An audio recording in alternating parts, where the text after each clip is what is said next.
Good afternoon. So in lesson 6, talks about who are the industry stakeholders. So I'm Clea Fimay Titizan, and together with Daphne Delmar and Angel Lobo, we will discuss the subtopics: the stakeholders, the event manager or professional congress organizer, and the community. So first is the stakeholders. So stakeholders are individual, groups, or organizations that are affected by the activity of the business. So word na stakeholders, diba, musulod sa tungunahan na is mga businessmen, mga negosyante, mga kwartaan, mga kauban siya sa shareholders or sa investors. Yes, they are stakeholders. One of the stakeholders, but dili lang kay sila. These people can be anyone nga na special interest sa himo na kaning event, di ba? Event. So, including sa operations and its success, meaning they are people nga pwede nga need ilahang service, ilahang sila'y nag-manage, sila'y nag-handle, sila'y nagdala sa operation sa kung unsay dapat buhaton para mahitabo na nga event. So, need ilahang presence, no, ilang trabaho. And next is the success. So it can be nga ang event na mahimo is ang success sa event is na sila mag-gain something nga nang makahatag sa ilaha og na positive impact sa ilaha ang success. So mato siya. And kaani siya kanina stakeholders is kanang they are the people who supports the event to make it successful and sustainable. Importante siya nga naman because they can have a positive or negative influence sa mauna project with their decision. So yes, they are a big help. Dako sila tabang no kay sila ginagpaluyo sa activity sila nagdala ay nana. But they can also be a hindrance, no, so na sila power nga pwede na dili mahitabo ang mauna event. Ani po na stakeholders is they can be a hindrance nga dili mahitabo ang imo na project, no. So keeping them happy and contented is very important. So para mas makasabot ta is ani man gud na ay kaning different stakeholders. So first is the internal stakeholders. So the project directly impacts them as they serve and are employed by the organization managing it.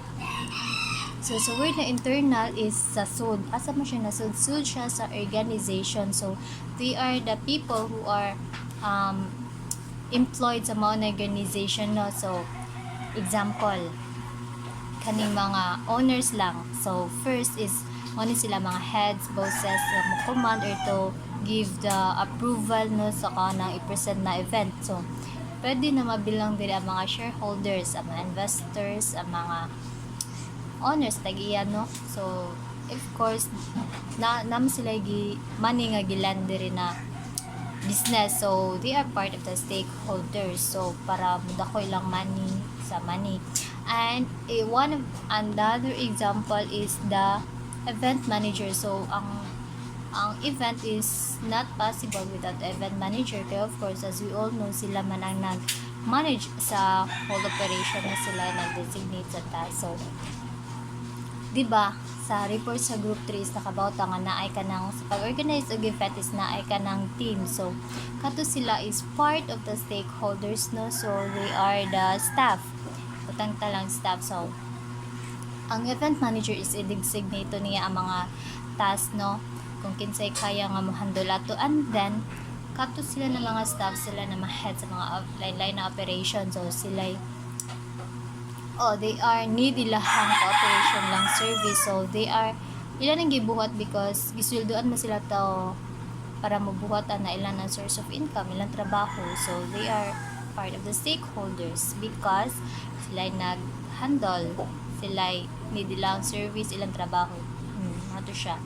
Next is the example sa internal stakeholders is ang volunteers. So part siya sa internal stakeholders because it can be their co-workers na mo volunteer. So meaning sa volunteers, of course walay bayad, ilang trabaho, no, ilang serbisyo. It can be nga ang may volunteer lang sila to be part ana na event is ganahan sila, or ang event mismo is nice ang iyahang outcome gani or makatabang siya sa community, so they want to be part of it, no. Next, ang lain sa stakeholders is ang external stakeholders. So groups or people outside of the organization and are indirectly impacted by the project. So we're na external, so sa gawas na siya. So they are not employed by day-to-day basis, no.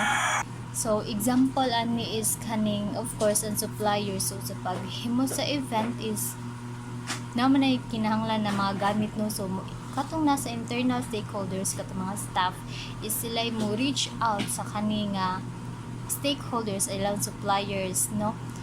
Example sa kaning event, sa decorations, kinsay mo provide nila ana, if na ay food and beverage, kinsa po mo support nila ana, kinsay mo supply nila ana sa kana mga chair, sa mga gamit gali o kaba naman tana. So they are part of the stakeholders because without them unsa may mahitabo sa event, kinsa may supplyan na. So stakeholders. Next is the local community. So under sa local community is mga residents. Yes, wala sila kanang mahatag or like service gani, wala sila tangible products, wala ilang service, but they are part of the stakeholders because they are affected sa event. Na sila power nga pwede nga dili mahimo ang mauna project if ang event is dili makaayo sila or na negative impact sila na lugar sa ilahang is of course pwede nga mo storya sila or himo na nga reason nga dili na mahimo imong project, of course kana if sa public iganap ang imong event na yun na sila power ng mga residents. Regulators, so mga government agencies, yes, so they're part of the stakeholders. They are of big help, especially if sa public siya iganap ang event, they can help sa fundings and sa of course a venue space, but they have the power nga dili pud mahitabo ang mauna event if the naghandle sa event is not following sa various and regulations. So must stop gid ang mauna event or ang project nga dili mahitabo. Next is the general public. So as I mentioned, if sa community na siya, if dili siya makaayo, pwede na dili siya madayon. So mao to siya, no, sa external stakeholders. Dili lang kay ang mga nag-manage sa mauna event, but also mga people nga naay power nga kinahanglan siya i-contact, i-consider, no, aron mahimo ang event because they have the power nga dili siya dayon ang mga na project. So ano siya, so daghan man ang magamit ani nga internal and external stakeholders, but si Clarkson is went further to define the stakeholders, no. So sa iyaha is naani ang primary stakeholders. So they are the groups are essential to events, as without them the event cannot happen or cannot take place. So mura ra gyud ni siya og para sa ganiha internal stakeholders, but sa primary stakeholders is mas broad siya nga ang mga stakeholders na nabilong diri, like sila jud ang mga tao nga naasud sa event, naasud siya sa event, can be either internal stakeholders siya or external stakeholders, like people nga need ilahang service, ilang presence, mao na siya. Like example, di ba, employees, nabilang ni siya sa internal stakeholders. Employees, of course, sila nag-manage, sila nagpaluyo sa mga event para mahitabo ang volunteers. Next, so diri is nabilong ang sponsors. So ang sponsors, no, kay na siya sa primary stakeholders because sponsors of funding. So ilan ang gibuhat, maybe because for the acknowledgement gani na ay ka na acknowledgement sa ila ha. So sa mga sponsors. Next is naasad ang suppliers. So sa event is naana sila ilang mga tangible products na ilang service, ilang mga services. Next is sa spectators o na dirang spectators ibutan tala like the reporters which is na siya so sa event like to interview some guests, special guests or sa mga attendees lang no o sa attendees of course para asa day ay di sa attendees is it can be I know so ang event of course gihimo ni siya para nila sila target audience so without them para asa pa rin day ang event so of course they are part of the primary stakeholders and the participants so it can be kani mga special guests lang no nga ilang i-invite para ana.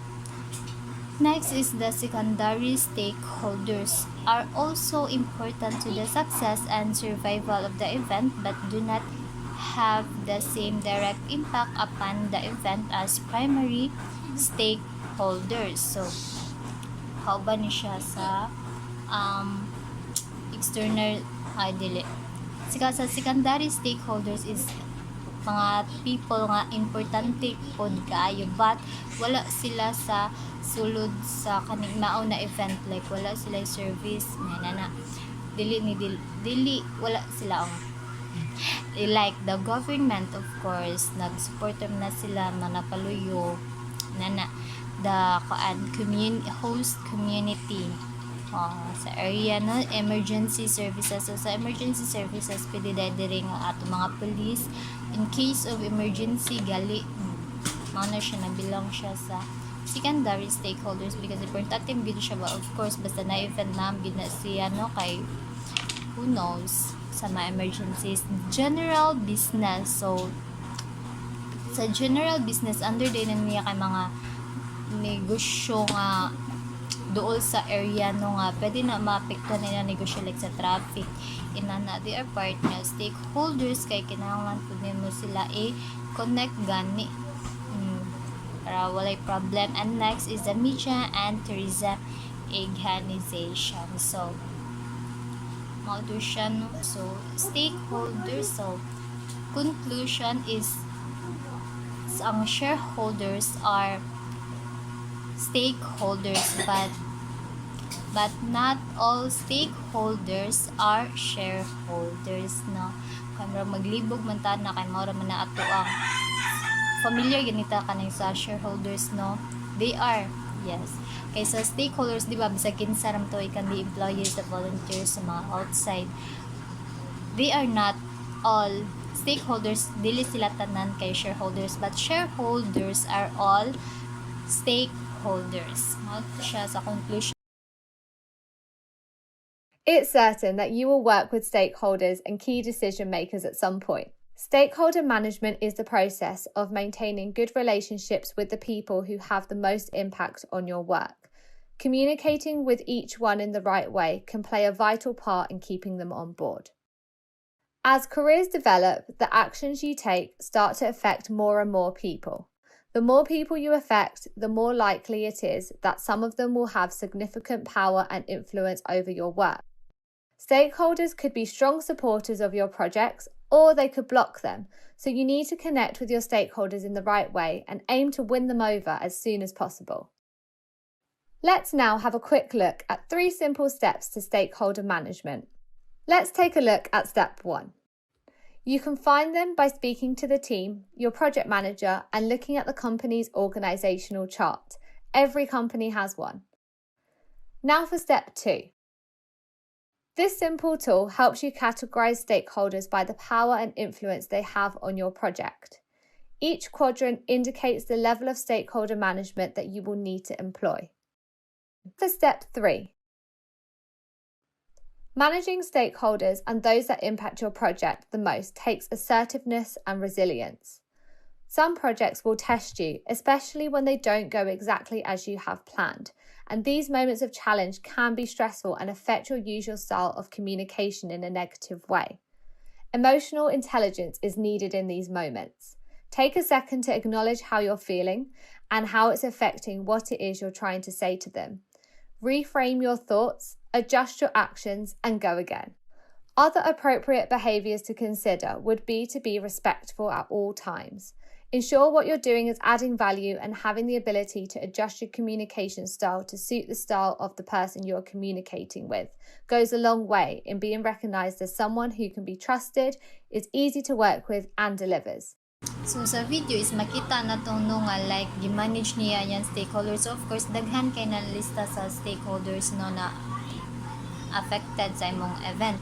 So sa kadaghan nila ang kinahanglan nimo di ba i-communicate sila. So di ba sa video is makita na to nga gi-group to ang mga stakeholders. Ang purpose ato is kanang to know nga unsa na way of communication nimo sila na i-communicate like ma-manage pud nimo ang wala gani ma-left behind na mga stakeholders, like wala ra ka dito naka-focus but na-balance nimo siya. Kanto pud example if dako kay siya power sa mga na event, iyang significance gani sa event, like importante jud kayo siya kay like imo pag-communicate nimo is through phone call but ang uban na stakeholders like sa volunteers nang inana is kuan lang siya kanang email, then sa mga staff it can be weekly meeting inana gani mo to siya ang purpose ato niya. So of course importante man tanan stakeholders so i-manage gyud nimo sila og tarong mo to siya. Thank you.